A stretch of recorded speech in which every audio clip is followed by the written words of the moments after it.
Pas besoin de lire de livres ou de magazines aujourd'hui pour te cultiver. Écoute ça et ce soir tu pourras te dire ok, aujourd'hui j'ai appris quelque chose. Et promis, je vais essayer de pas te décevoir.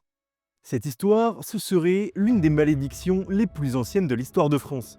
Est-ce que tu connais Jacques de Molay, l'un des derniers grands maîtres de l'ordre des Templiers? Eh ben c'est lui qu'on va parler aujourd'hui. C'est parti. Alors l'ordre des Templiers, qu'on voit aussi pas mal dans Assassin's Creed notamment, c'est un ordre de moines soldats qui est devenu extrêmement puissant et extrêmement riche.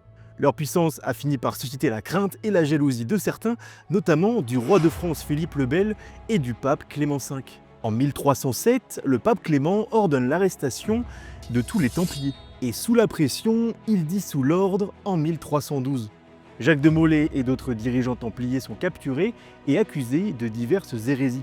Et après des années de captivité et de torture, on est en 1314 et Jacques de Molay est finalement brûlé vif sur une île de la Seine à Paris.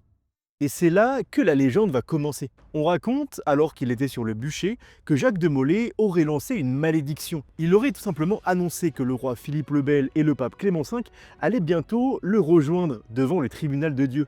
Cette malédiction était incroyablement audacieuse et a marqué les esprits. Et le plus fascinant dans tout ça, ou alors un coup du sort, c'est que les deux vont finalement décéder très peu de temps après. Philippe le Bel meurt dans un accident de chasse un peu mystérieux en novembre de la même année, tandis que le pape Clément V disparaît un mois après Philippe le Bel.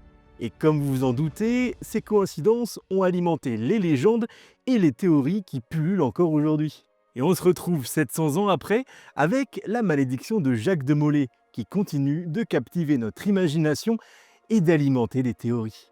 Et pense à t'abonner pour un peu de culture tous les jours.